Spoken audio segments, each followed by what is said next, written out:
Shabbat Shalom, I'm Rabbi Rachel Greengrass from Temple Beth, current president of the Rabbinical Association of Miami, and it is my joy to bring you Parashat BaMidbar, which begins with a really boring census of the Jewish people. It takes 46 verses for us to finally learn that there are 603,550 men of military age.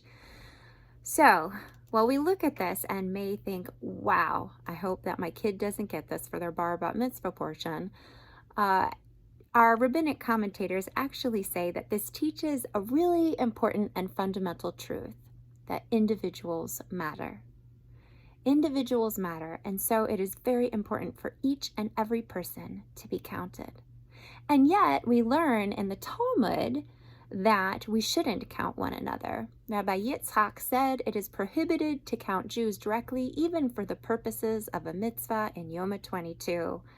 Rabbi Elazar continues that whoever counts a group of Jews violates a negative mitzvah, while Rav Naaman bar Yitzchak says they in fact violate two negative mitzvot, both quoting Hosea. So we wonder, how can these both be true?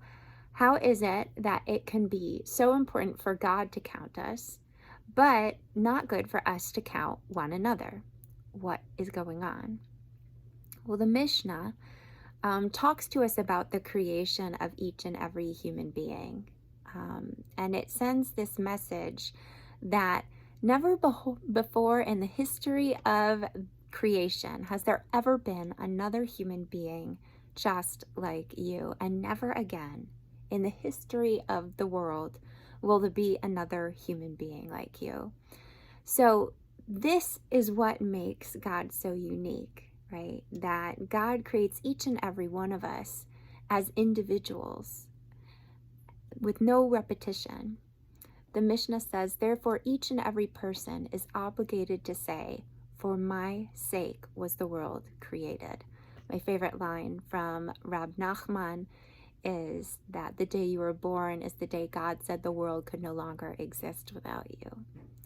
So when God sees us, when God counts us, God sees all of us, the good, the bad, the mistakes, the successes, the inner turmoil.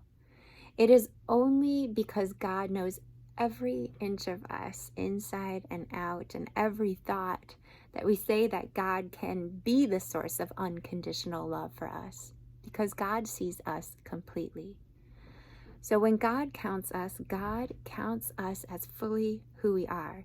And yet when we see each other, when we count each other, when we label each other, we never fully capture the thoughts and the feelings and the experiences of the other person.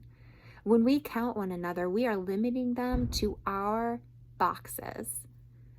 At the end of the day, most of the measuring we do of other people is asking them, are you what I want you to be?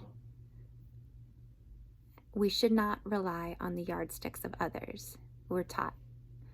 We should ask ourselves, am I who I would like to be?